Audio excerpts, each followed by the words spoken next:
Hello प्यारे बच्चों। तो आइए जानते हैं कि आरआरबी एएलपी 2026 में क्या नया है और क्या पहले था, क्या अब नया ऐड हुआ है। और बिल्कुल डिटेल में जानेंगे वन बाय वन, कैसे आप देखोगे कि फॉर्म कब भरा जाएगा और कितनी वैकेंसी है। तो चलिए स्टार्ट करते हैं और आज कुछ जानेंगे हम लोग एएलपी के बारे में। और यहाँ पे आप देखोगे कि एएलपी जो है 11,127 वैकेंसी। आप देखोगे रेलवे रिक्रूटमेंट बोर्ड ने क्या किया है कि असिस्टेंट लोको पायलट की जो वैकेंसी है 11,127 यहाँ पे डिक्लेयर की गई है और फॉर्म फिलअप की डेट स्टार्ट हो चुकी है। और इसमें शॉर्ट में क्या लिखा है, एप्लीकेशन डेट तो ओपन फ्रॉम मई, देखो 15 तारीख से ओपन हो चुकी है और ये कब तक, 14 जून तक रहेगा। और एज जो है 18 से 30 होना चाहिए। क्वालिफिकेशन 10वीं पास प्लस आईटीआई या डिप्लोमा डिग्री होनी चाहिए इंजीनियरिंग में। और पे स्केल कितना है आपका, लेवल 2 का 7th पे सीपीसी है। इनिशियल बेसिक पे जो है 19,900 है। ये चीज़ें हैं। अब इसमें हम जानेंगे, थोड़ा डिटेल में जानेंगे क्या सिलेबस रहने वाला है, क्या एजुकेशनल क्वालिफिकेशन में क्या क्या होना चाहिए, ट्रेड क्या होना चाहिए, वो सब जानेंगे। ये पूरे इस सेशन में मैं आपको बताऊंगा कि ए टू जेड सिलेबस क्या है, मैथ्स का, रीजनिंग का, साइंस का, और आपके जो टेक्निकल बैकग्राउंड वाले हैं उनका भी सिलेबस मैं यहाँ पे मेंशन किया हूँ और मैं आपको बताऊंगा।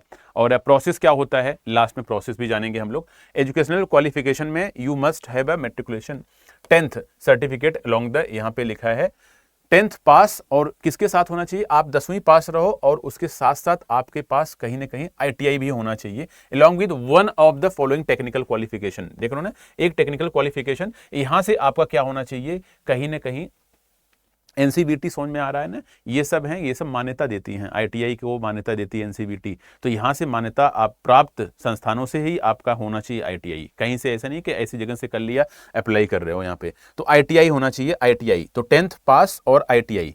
तो इसका मतलब है कि यहाँ पे सर्टिफिकेट आपका क्या होना चाहिए, फिटर है। बहुत सारे यहाँ पे ट्रेड दिए गए हैं, ये ट्रेड बोलते हैं इनको।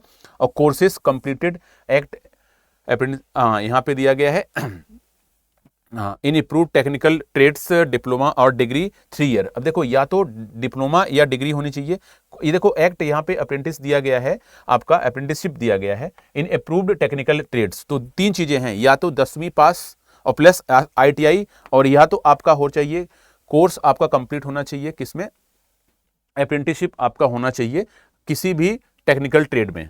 और यहां पे कह रहा है डिप्लोमा आर्ट डिग्री, और या तो आपके पास डिप्लोमा होना चाहिए 3 साल का या डिग्री होनी चाहिए। जैसे डिग्री का मतलब है, जैसे किसी ने क्या किया है, बीटेक किया हुआ है, बैचलर ऑफ टेक्नोलॉजी, जैसे किसी ने मैकेनिकल में किया है, इलेक्ट्रिकल में किया है, इलेक्ट्रॉनिक्स में किया है, तो यहाँ पे मेंशन किया है किसमें होना चाहिए, बीटेक होना चाहिए। बैचलर ऑफ इंजीनियरिंग बोलते हैं इसको, बैचलर ऑफ टेक्नोलॉजी बोलते हैं। मैकेनिकल में होना चाहिए, इलेक्ट्रिकल में होना चाहिए, इलेक्ट्रॉनिक्स में होना चाहिए, ऑटोमोबाइल इंजीनियरिंग होना चाहिए। यहाँ पे ये ट्रेड कहीं ना कहीं मेंशन किया गया है। अगर आपके पास है तो आप एएलपी के लिए अप्लाई कर सकते हो। देर किस बात का है, अप्लाई कर दीजिए जितने भी लोगों के पास टेक्निकल डिग्री है। अब यहाँ पे है स्टेज की बात कर रहा है कि एग्जाम पैटर्न क्या होगा, सीबीटी 1 यहाँ पे दिया गया है। अब सीबीटी 1 में क्या होगा कि ड्यूरेशन 60 मिनट का होगा और 60 मिनट में 75 क्वेश्चन पूछे जाएंगे। 1/3 मार्क दिया है इनकरेक्ट आंसर का। और सब्जेक्ट डिस्ट्रीब्यूशन दिया गया है, 20 क्वेश्चन मैथ्स से आएंगे और जनरल इंटेलिजेंस से, रीजनिंग से आएंगे 25 क्वेश्चन और जनरल साइंस से आपके आएंगे 30 क्वेश्चन, यहाँ पे मेंशन किया गया है। तो आपका आपने देखा 1 घंटे का पेपर होगा यहाँ पे और 75 क्वेश्चन दिए रहेंगे। 1/3 आपका इनकरेक्ट रहेगा अगर निगेटिव मार्किंग दी गई है यहाँ पे। तो अब मैं यहाँ पे आगे बात करूंगा। आगे अगर आप देखोगे तो आगे यहाँ पे लिखा गया है कि सेकेंड स्टेज सीबीटी 2 में देखो क्या है, सीबीटी 2 को 2 पार्ट में किया गया है। सीबीटी 2 में एक पार्ट ए है और एक पार्ट बी है। तो सीबीटी 2 जो होगा वह टोटल आपका 2 घंटे 30 मिनट का पेपर होगा। 175 क्वेश्चन आएंगे, 1/3 आपकी नेगेटिव मार्किंग रहेगी। अब सीबीटी 1 देख लिया, सीबीटी 2 में क्या है, 2 पार्ट है। पार्ट ए है मेरिट डिसाइडिंग। मेरिट डिसाइडिंग का मतलब है कि पार्ट ए से ही जो होगा वह आपका मेरिट बनने वाला है। मेरिट कैसे बनेगा लास्ट में बताएंगे। Only the normalised score of part A determines the candidates आगे क्या लिखा है, मेरिट। ये डिसाइड करेगा कि मेरिट कितनी जा रही कितनी नहीं, पार्ट ए डिसाइड करेगा। और पार्ट ए में आप देखोगे ड्यूरेशन कितना है, 90 मिनट है पार्ट ए में, और 100 क्वेश्चंस रहेंगे। इस 100 क्वेश्चन में क्या रहेगा, मैथमेटिक्स रहेगा, जनरल इंटेलिजेंस रीजनिंग रहेगा और बेसिक साइंस रहेगा। 25-25 क्वेश्चन मैथ्स रीजनिंग के रहते हैं, 50 आपके साइंस के रहते हैं। तो पूरे एएलपी में साइंस जो है बहुत इंपॉर्टेंट है। साइंस में जनरल साइंस है, इसमें फिजिक्स और केमिस्ट्री भी पूछी जाएगी।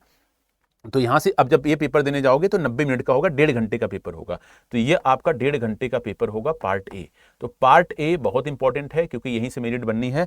पार्ट बी अगर आप देखोगे तो वह आपका 1 घंटे का पेपर होगा, उसमें 75 क्वेश्चन दिए जाएंगे। इसका भी मैं अभी सिलेबस डिस्कस करने वाला हूं यहां पे। और आगे क्या कह रहा है, ये क्वालिफाइंग होता है, ये देख रहे हो ना, ये जो पार्ट बी है ना, पार्ट बी जस्ट क्वालिफाइंग होता है, क्वालिफाइंग नेचर यहां पे लिखा गया है। सीबीटी 1 आप एग्जाम दोगे और ये सीबीटी 2 का पार्ट बी दोगे, ये दोनों क्वालिफाइंग होते हैं। मेरिट वाले कौन से होते हैं अभी मैं बता रहा हूं, मेरिट वाले आपके होते हैं सीबीटी 2 का पार्ट ए, और जो लास्ट अभी स्टेज होगा सीबीएटी होगा, ये आपने देखा यहां पे। और यहां पे लास्ट आपका है computer based aptitude test, CBAT. यहां पे क्या कह रहा है कि आपके क्या होते हैं कि 5 स्टेज होते हैं और इसमें सभी में 42 मार्क्स पाना क्या होता है, कंपलसरी होता है, ठीक है ना। ईच बैटरीज वहां पे लिखा रहता है, 42 साइकोमेट्रिक टेस्ट इसको बोलते हैं। 42 नंबर बेटा इसमें पाना जरूरी रहता है। 5 सेक्शन होते हैं, एटलीस्ट आपको क्वालिफाइंग का नेचर होना चाहिए। अब देखो पहले क्या था, पहले यह था कि सीबीटी देख रहे हो ना, सीबीटी 2 का जो पार्ट ए है ना, जो पार्ट ए है सीबीटी 2 का, उसका और उसके बाद सीबीएटी मिला के बनता था आपकी मेरिट। और यहां से 30% लिया जाता था, पहले की बात कर रहा हूं, और यहां से 70% लिया जाता था। अब क्या हो गया, अब चेंज हो गया, 50% यहां से लिया जाएगा और 50% यहां से लिया जाएगा। इस बार बड़ा चेंज यही है आपका कि आपका सेकेंड और थर्ड राउंड, समझ में आ रहा है ना। सीबीएटी लास्ट राउंड हो गया, और सीबीटी 2 का पार्ट ए जिसमें आपने देखा कि 100 क्वेश्चंस थे मैथ्स, रीजनिंग और साइंस के, उसका 50% इसका आपका लिया जाएगा। यहां से आपकी फाइनल मेरिट बनेगी।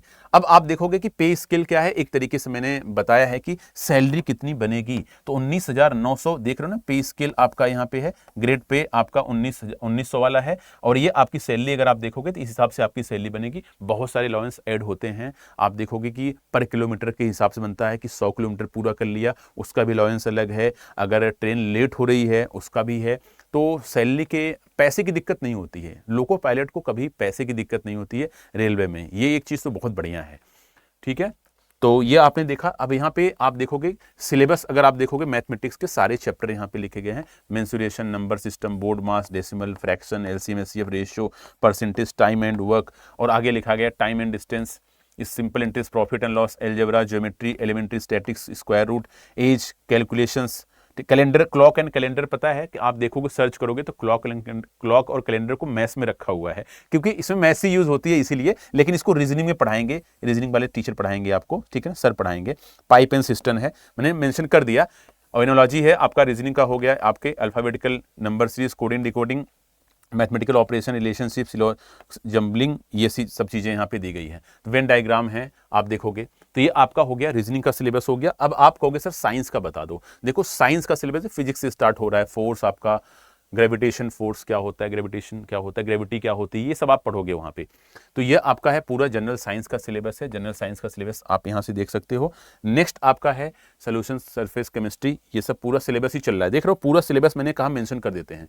अब आप यहाँ पे देखोगे general science syllabus cover physics, chemistry and life science of the 10th standard. तो यहाँ पे जो आपका कहीं ना कहीं होता है ना, कहाँ से आप पढ़ सकते हो स्टैंडर्ड, तो यहाँ पे आप 10th स्टैंडर्ड लेवल का होता है, और मैम पढ़ाएंगे, बहुत अच्छा पढ़ाती हैं मैम, ठीक है ना। रीजनिंग भी मतलब आपको बीरेन सर पढ़ाएंगे, और जनरल साइंस आपको नीरज मैम पढ़ाएंगी, मैथ्स मैं ही पढ़ाऊंगा, तो कहीं पे दिक्कत नहीं होने वाली आप लोगों को। ये है ट्रेड। अब देखो पार्ट भी इलेक्ट्रिकल सिलेबस का दिया है, इलेक्ट्रिकल से अगर आप हो तो ये सिलेबस दिया गया है पूरा, कहीं ना कहीं यहाँ पे सारी ट्रांसफार्मर्स बहुत इंपॉर्टेंट होता है चैप्टर, ठीक है ना। ये आप देख रहे हो, ये सब आपके दिए गए हैं सिलेबस। मैकेनिकल का भी सिलेबस यहाँ पे दिया गया, हीट है, इंजन है कि नहीं, मशीनरी के बारे में बता रहा है। आगे कह रहा है कि देख रहे हो बड़ा सिलेबस है इसका, तो यहाँ से सिलेबस आप देख सकते हो। आगे क्या कह रहा है, आगे कह रहा है कि ऑटोमोबाइल सिलेबस दिया गया है, मशीन डिज़ाइन दिया गया, सिस्टम थ्योरी दिया है, आईसीज, ठीक है ना, हीट ट्रांसफर, ये सब आपका दिया गया, थर्मोडाइनमिक्स है, सब चीज़ें हैं यहाँ पे। इलेक्ट्रॉनिक्स एंड कम्युनिकेशन सिलेबस दिया गया है, इसमें transistor, diodes, digital electronics, networking and industrial electronics दिया गया, इलेक्ट्रॉनिक ट्यूब दिया गया, सेमीकंडक्टर के बारे में दिया गया है, ये सब आपका सिलेबस है। तो पूरा सिलेबस मैंने आपको कहीं ना कहीं बता दिया। अब बेटा 18 तारीख से बैच स्टार्ट हो गई है ईएलपी की, तो कहाँ से आपको क्या करना है ये तो मैंने इन्फॉर्मेशन बता दी। आप तैयारी कहाँ से कर सकते हो ये छोटा सा मैं आपको यहाँ पे डिस्कस करना चाहूँगा कि आपको रेलवे अड्डा 24/7 की वेबसाइट पर जाना है, और अडा 24/7 जैसे ही लिखोगे यहाँ पे वेबसाइट ओपन होगी, ऑल कोर्सेज में जाओगे और एसएससी एंड रेलवे में जाओगे, रेलवे में जाओगे, यहाँ देख रहे हो आपको यहाँ पे ईएलपी कहीं ना कहीं दिखाई आपको दे रहा है, ईएलपी दिख रहा है। ईएलपी की न्यू बैच है, ये स्टार्ट हुई है। घर बैठे अगर आपको तैयारी करनी है तो आप इजीली तैयारी कर सकते हो घर बैठे। समझ में आ रहा है? तो ये मैं आपको बता देता हूँ कि ये बैच है, ये देखो ये आपका ये बैच अभी स्टार्ट हुआ है, तो देर नहीं करनी है, इस बैच को आप घर बैठे परचेस कर सकते हो। ठीक है, चलो ये आपका है आरआरबी ईएलपी की। अब इस पे जब आप क्लिक करोगे तो ये थोड़ी सी इंफॉर्मेशन आपको बता दें हम। तो यहाँ पे अगर आप देखोगे तो देखो, तो अगर इस पे आप क्लिक करते हो तो ये बैच आपको ओपन होके आएगी और ये आपकी रियल पायलट के नाम से बैच स्टार्ट है। तो आप यहाँ पे देख रहे हो, यहाँ पे ये बैच, तो ये बैच आप देख रहे हो यहाँ पे, ये बैच आपको कितने की पड़ेगी? ये बैच है 941 रुपये की। जब आप इसमें ऑफर अप्लाई करोगे तो आपको क्या करना है कि YT62 आपको यूज़ कर देना है। YT62 कोड यूज़ करोगे तो कहीं ना कहीं YT62 कोड यूज़ करोगे तो आपको बेटा मैक्सिमम डिस्काउंट यहाँ से मिल जाएगा आप लोगों को। तो रेल पायलट आप घर बैठे तैयारी करो। नई बैचेस देखो, हम लोग क्यों बार बार आपको बता रहे हैं, क्योंकि बैचेस स्टार्ट हो गई हैं। एक बार बैच स्टार्ट होती है तो अपने आप को आप अगर स्टार्टिंग से पढ़ना शुरू करते हो तो कहीं ना कहीं आपका बिल्कुल लॉस होने वाला नहीं है। फिर नहीं तो आपको क्या होता है, रिकॉर्डेड मिलता है। फिर आप कहोगे सर 18 से बैच स्टार्ट हो गई, अगर आप ज्वाइन करोगे 3 दिन 4 दिन बाद, थोड़ा सा एक हफ्ते नॉर्मल चीज़ें चलती रहती हैं, इंट्रोडक्शन है, और जब एक बार बैच स्टार्ट हो गए 1 महीने बाद आप कोर्स परचेस करोगे तो वहाँ से लाइव आपको क्लासेस मिलेंगी। तो समझ में आ रहा है कि नहीं? तो ये बैच इंपॉर्टेंट है, तो इस बैच को आप परचेस कर सकते हो। YT62 कोड यूज़ करोगे तो आपको मैक्सिमम डिस्काउंट यहाँ पे मिल जाएगा। तो ये मैंने पूरा पैटर्न बता दिया कि आरआरबी ईएलपी में 11,127 वैकेंसी थी। मैंने पूरा बताया आपको। CBT 1 का एग्जाम देना है और CBT 2 का देना है, फिर उसके बाद आपको क्या देना है, उसके बाद CBAT देना है, फिर उसके बाद मेडिकल होता है आपका, ठीक है ना, डॉक्यूमेंट वेरिफिकेशन होगा, फिर मेडिकल होगा। ये तो 2 चीज़ें हर एक एग्जाम में होती हैं, आप लोगों को पता है। ठीक है, तो आज के लिए इतना ही, बाकी नेक्स्ट लेक्चर में आपसे मिलेंगे।